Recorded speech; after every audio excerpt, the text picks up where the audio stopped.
How's it going, guys? Today we are doing our review slash initial impressions of the Trial of the Gods cards, specifically the war cards. So let's jump right in. The first card we have here is Valkyr Zealot. So loads of Vikings have come with this expansion, and this Viking's an okay Viking. It's a 1 mana 2/2, gains 1 favor, so in my opinion it's okay. It's not bad, it's not great, it's okay, so 3 stars. Then we have Bloodthirsty Spear, which in my opinion is a 4-star card because it only gives you 1 attack, but it might be enough because you can combo this with a Whetstone and instantly, like actually 2 Whetstones, and instantly deal 10 damage to the opponent's face if you need to. And then other type of cards that require relics for you to activate, it's really good. It's the first really low mana card, low mana relic that you can play, so in my opinion it's 4 stars. Then we have Commander Gladius. Commander's Gladius, which buffs a card in your hand, and in my opinion it's an okay card. For me it's 3 stars because for 2 mana 1/2 it gives you 2 attacks, and the buff can be good but it's not that great, so that's it. Then we have Lead the Charge. If you have a relic equipped, set the strength of each friendly creature equals to the relic strength, otherwise draw a card. So this is only good in a super aggressive type of deck where you have loads of creatures on the board, all of them have 1 attack or 2 attack, and then you have like a Sides of Harvest, and then you give 4 attack to everything. Other than that, it's a pretty niche card, so I'm gonna have to put this in the 3 stars category. Then we have Vodkas Discovery, which removes protected hidden sleep backline from each creature, then deals 1 damage to each creature. And this is amazing. Like, I know War has Auric Rush, but this is much better. It costs 3 mana, but it can get rid of loads of cards from Deception. It removes Hidden, it removes Protected, it removes Sleep. It actually functions like a Demogorgon counter. So other than, I think, we have the Iron Tooth going, but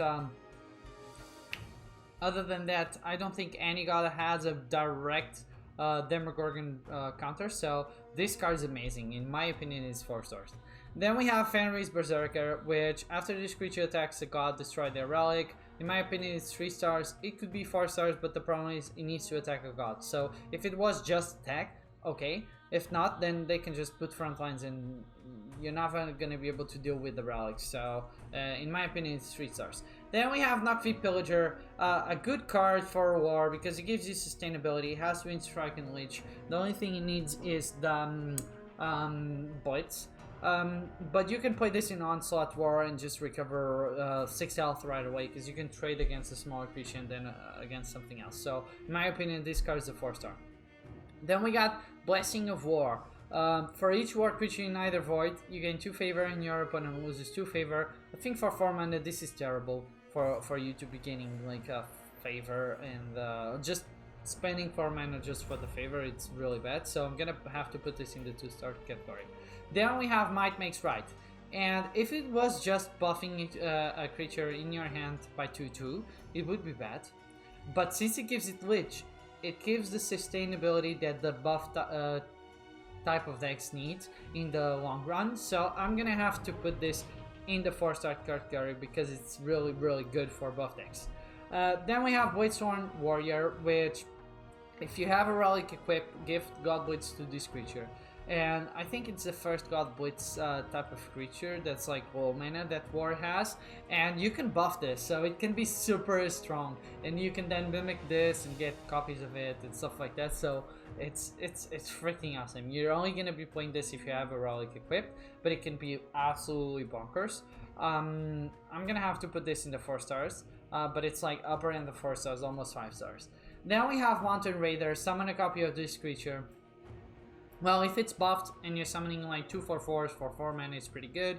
If you hit 2 intense trainings on this, it becomes a 3/5, and summoning 2 3/5s for 4 mana, it's basically 6-10 worth of stats for 4 mana, which is awesome. So I'm gonna have to put this in the 4-star category.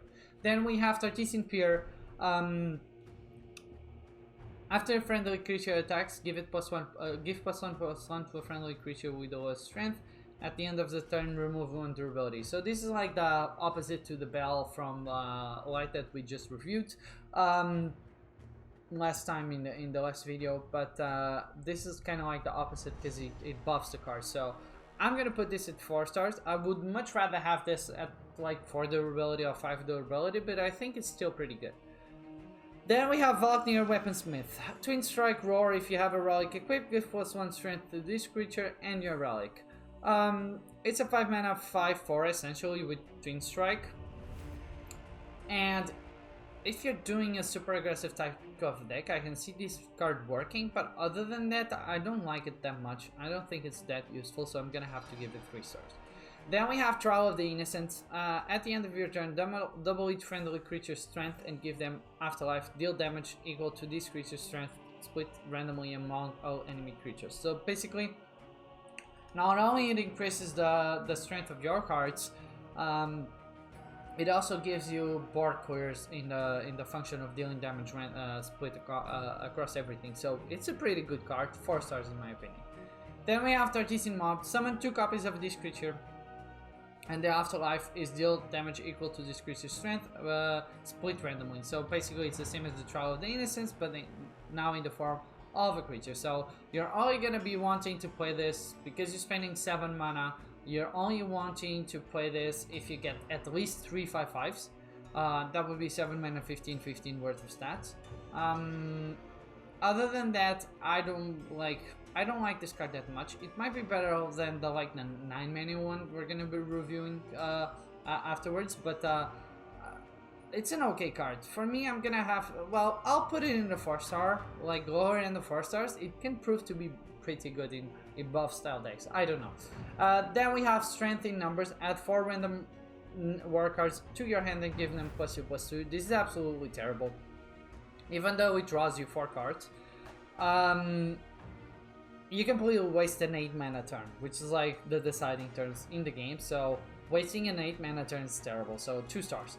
And then we have Howling Berserker. At the end of your turn, and Roar, summon a copy of this creature. So this keeps summoning the copies, kind of like the magic spell that you have that allows you to duplicate the cards continuously. This is pretty good. It's not as good as Tartissas Mob because it costs 9 mana, and for 9 mana you want to have like really strong game-winning type of cards, and I don't think this is it. So I'm gonna have to put this in the 3 stars. And then we have a couple more cards here. We have Zeta of Tartissas. At the end of your turn, give a random creature in your hand +X strength, where X is equal to the number of creatures in your hand. This is quite nice for buff type decks because you keep buffing every turn, which is okay. If you have like 3 creatures, you're buffing one of them by 3 attack every turn, which is pretty good. So I'm gonna have to put this in the 4 stars. Then we have Hirtika's Razon Hero. At the end of your turn, give this creature +1 strength if it's in your hand. So basically, the longer this stays in your hand, if it stays before, since the start of the game, it's gonna get buffed continuously. And then the Roar is this creature deals damage equal to its strength to an enemy creature, and then you can choose. So basically, if you have this since the start of the game, most likely you're gonna have to wait 7 turns in order to play this. So it's gonna gain 7 attack, which means that this will be a 10/6 that deals 10 damage, and this is absolutely crazy. For me, this is a 5-star card for sure. I think this is the one of the best cards in the expansion. I've played with it during the videos that we did for the Trial of the Gods preview with content creators, and this was absolutely bonkers. Even if you get it like a turn 2 or 3, as long as you get like more than 6/6 worth of stats, like as long as it stays in your hand more than 3 turns, you're getting a 6/6 that deals 6 damage. So you would have to compare this to, for example, an Ashen Drake, which is a 7/5 and deals 4 damage, and this is better. So much appreciated. Okay, then we have Volca Zx. At 6 mana, after you play a war card, add 1 durability, deal 4 damage to each creature, and then remove 3 durability. So this gives you a board clear, which board doesn't have a lot of board clears, and this gives you the option to deal 3 damage to every to every creature. It's not each enemy creature, that would have been better. The fact that you're removing 3 durability is worse than removing 2, for example, like the Lysander Spear has. So I'm gonna have to put this in the 3 stars because I think it's good, but it's not amazing. And for 6 mana, you're gonna be doing so many other good things. Then we have Volca, Champion of War. Frontline Twin Strike, Overkill, Roar, deal damage equal to this creature's strength to each enemy creature. So basically a board clear for 9 mana. And then the Afterlife gives +3/+3 to each friendly Viking deck in your hand, deck, and board. So it buffs every Viking in your deck everywhere. So this card is another 5 stars. So it's the first god that actually got, in my opinion, 2 5-star cards with the set. That being Volca and Heretikus. So that's it, guys. I hope you guys like this card initial impressions type of review. See you guys in the next card review video. Peace out. Bye bye.